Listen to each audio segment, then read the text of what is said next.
पिता और पुत्र और पवित्र आत्मा के नाम पर। प्रभु आप लोगों के साथ हो।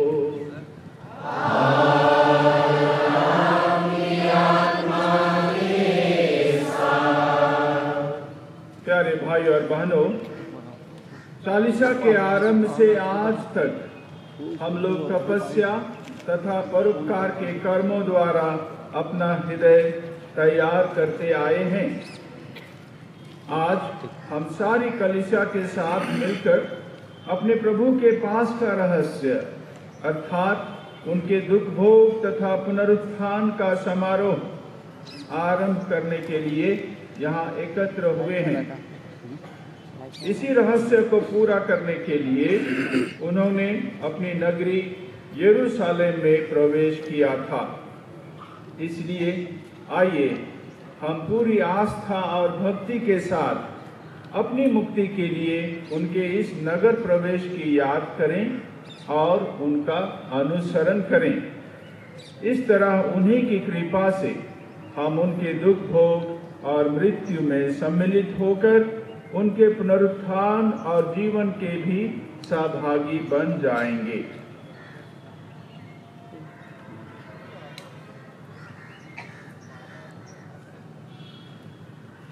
हम प्रार्थना करें। हे सर्वशक्तिमान सदा जीवंत ईश्वर, इन डालियों को अपनी आशीष से पवित्र कर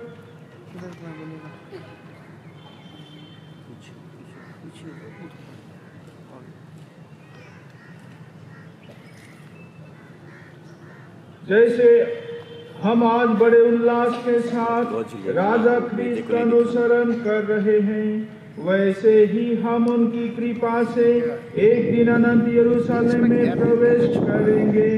वहाँ युगानुयुग जीते और राज्य करते हैं।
अनुसार जो सुसमाचार है उसे अभी डीकन नीरज के द्वारा पढ़ा जाएगा, उसे सुनेंगे।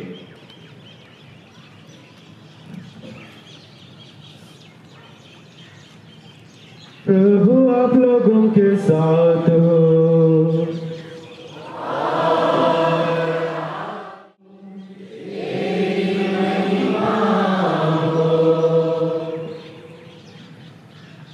जब यीशु जैतून पहाड़ के समीप बेथफगे और बेथनिया के निकट पहुंचे तो उन्होंने 2 शिष्यों को यह कहकर भेजा, सामने के गांव में जाओ, वहां पहुंचकर तुम एक बछड़ा बांधा हुआ पाओगे जिस पर अब तक कोई नहीं सवार हुआ है। उसे खोलकर यहां ले आओ। यदि कोई तुमसे पूछे कि तुम उसे क्यों खोल रहे हो तो उत्तर देना, प्रभु को इसकी जरूरत है। जो भेजे गए थे उन्होंने जाकर यीशु ने जैसा कहा था वैसा ही पाया। जब वे बछड़ा खोल रहे थे तो उसके मालिकों ने उनसे कहा, इस बछड़े को क्यों खोल रहे हो? उन्होंने उत्तर दिया, प्रभु को इसकी जरूरत है।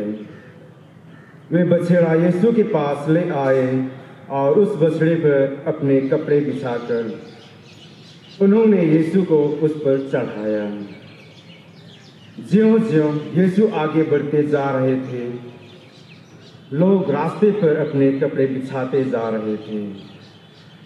जब वह जैतून पहाड़ की ढाल पर पहुंचे तो पूरा शिष्य समुदाय आनंद विभोर होकर आंखों देखे सब चमत्कारों के लिए ऊंचे स्वर से इस प्रकार ईश्वर की स्तुति करने लगा।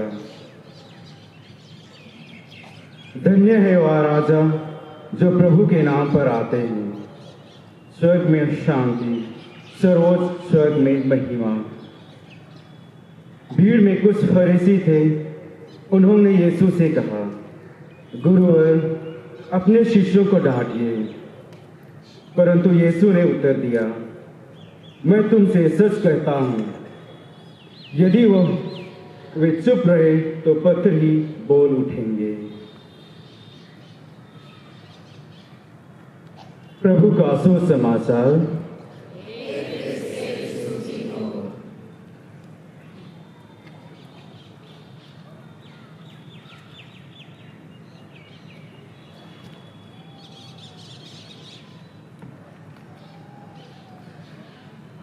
ख्रिस्त में आते प्यारे फादर भाईगण, श्रद्धाया सिस्टरगण और उपस्थित छोटे बड़े सभी ख्रिस्त विश्वासियों, यरूशलेम के बाहर कई ऊंचे और तगड़े खजूर के पेड़ थे। इनमें से एक पेड़ में एक जवान डाली, खजूर की डाली थी और हवा में लहर रही थी। तो कुछ गांव वालों की बातचीत उसने सुन ली। गांव वाले कह रहे थे आपस में कि मसीहा आने वाले हैं। यरूशलेम के रास्ते में एक राजा इस क्षेत्र से यरूशलेम गुजरने वाले हैं। जब उसने ये बात सुनी, हवा से उसने कहा, काश मैं भी उस दिन वहां हो पाता जहां से ये राजा गुजरेंगे, ये मसीह गुजरेंगे। तो हवा ने कहा, अगर तुम चाहती हो कि तुम भी उस राजा के इस यात्रा में शामिल हो तो तैयार हो जाओ। शायद तुम्हें अवसर मिलेगा, लेकिन इस बात के लिए भी तैयार हो जाओ कि तुम काटे जाओगे, तुमको काट लिया जाएगा। काट दिया जाएगा? मैं तो जीना चाहता हूं। जो भी हो, मैं उस यात्रा में भाग लेना चाहती हूँ, मैं अवश्य उसमें भाग लूंगी। और ऐसा ही हुआ। कुछ लोग आए और कई और डालियों के साथ में इस जवान डाली को भी उन्होंने काट दिया। और ये डाली उस दिन जब यीशु यरूशलेम के रास्ते जा रहे थे, तो ये डाली सड़कों में औरों के साथ बिछाई गई और उसके ऊपर से यीशु गधे पर सवार होकर के पार हो गए। ये बहुत ही अच्छा अनुभव था उस डाली के लिए। हालांकि उसके बाद वह सूख गई और आई गई बात हो गई, लेकिन यही एक मौका उसके लिए बहुत सुंदर, बहुमूल्य मौका सिद्ध हुआ। प्यारे भाई और बहनों, आज हम अपने अपने हाथों में खजूर की डाली लिए इसी बात को एक तरह से साबित कर रहे हैं कि हम भी यीशु के साथ उसकी इस यात्रा में भागी होना चाहते हैं, जहां उस यात्रा का अंतिम पड़ाव तो यरूशलेम लगता है। यरूशलेम जा रहे हैं, लेकिन यीशु के लिए यरूशलेम अंतिम पड़ाव नहीं है। ये एक शुरुआत है, एक नई यात्रा की शुरुआत है, एक ऐसी यात्रा जिसका अंतिम पड़ाव स्वर्ग राज्य होगा। लेकिन इस यात्रा के माध्यम से वह हम लोगों को भी उस अंतिम पड़ाव की ओर ले जाना चाहते हैं। अतः आज के सुसमाचार में हमने जो सुना, उसमें से 3 वाक्यों पर आइए हम थोड़ा सा गौर करें। एक वाक्य हमने सुना संत लूकस के सुसमाचार से कि प्रभु को इसकी जरूरत है। यानी यीशु ने चेलों को भेजा कि सामने के गांव में जाओ, वहां पहुंचकर तुमको एक बछड़ा बांधा हुआ मिलेगा, उसे खोल करके ले आना। कोई पूछे क्यों खोल रहे हो, कहाँ ले जा रहे हो, तो बोलना प्रभु को इसकी जरूरत है। प्यारे भाई और बहनों, कितना ही छोटा हम क्यों ना हो, नगण्य क्यों ना हो, शायद प्रभु को हम में से हर एक की जरूरत है। क्या हम उस अबोध गधे की तरह, अबोध गधे के बच्चे की तरह अपने को प्रभु के लिए जरूरतमंद प्रस्तुत कर सकते हैं? दूसरा वाक्य है जो हम आज गौर कर सकते हैं, होशाना होशाना, धन्य है वह राजा जो प्रभु के नाम पर आते हैं।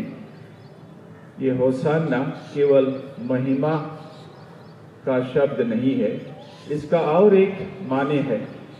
वह माने है प्रभु हम पर दया कीजिए। होशाना का और एक अर्थ है प्रभु हम पर दया कीजिए।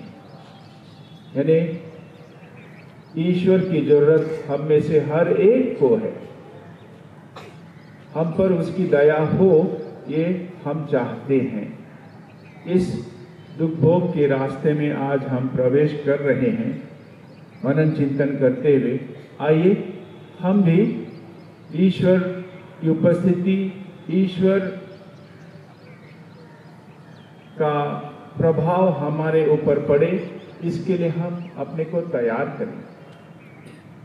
तीसरा वाक्य जो आज हम इस छोटे से समाचार से ले सकते हैं वह है जब फरीसियों ने यीशु से कहा कि अपने शिष्यों को डांटिए, वे ऐसा क्यों चिल्ला रहे हैं। तब यीशु का जवाब था, यदि वे चुप रहें तो पत्थर ही बोल उठेंगे। आप और मैं अपने विश्वास को लेकर के क्या चुप रहते हैं? अगर पत्थर भी चुप नहीं रह सकता है तो आप और मैं पत्थर से कहीं बढ़कर हैं। क्या हम अपने विश्वास को लेकर के घोषणा करने के लिए तैयार हैं? अपने जीवन से, अपने व्यवहार से, अपनी बातों से, अपने साक्ष्य से। आइए इस पुण्य सप्ताह के बिल्कुल प्रथम दिन हम यीशु के अभिन्न चेले बने रहें, उसके साक्षी बने। इसके लिए हम प्रभु से कृपा मांगे।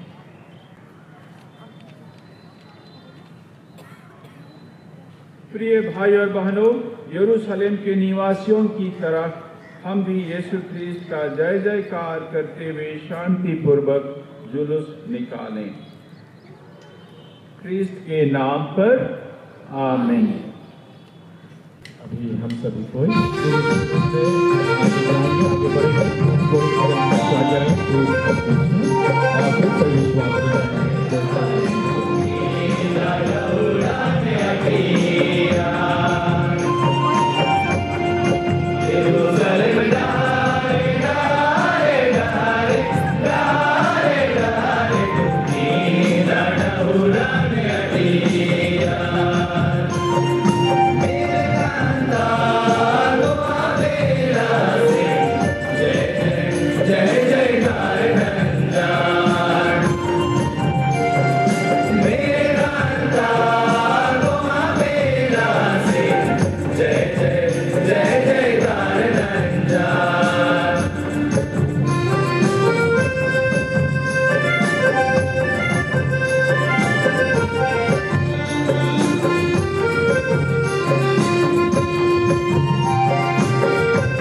ठीक है बताइए। इधर आ रहे हैं, इधर आ रहे हैं। हाँ?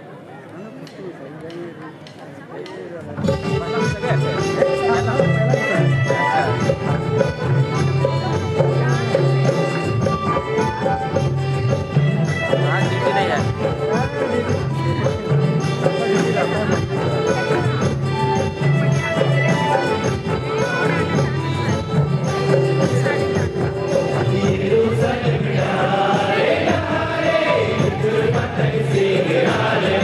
भागना हम लोग का रास्ता रास्ता। वहाँ एक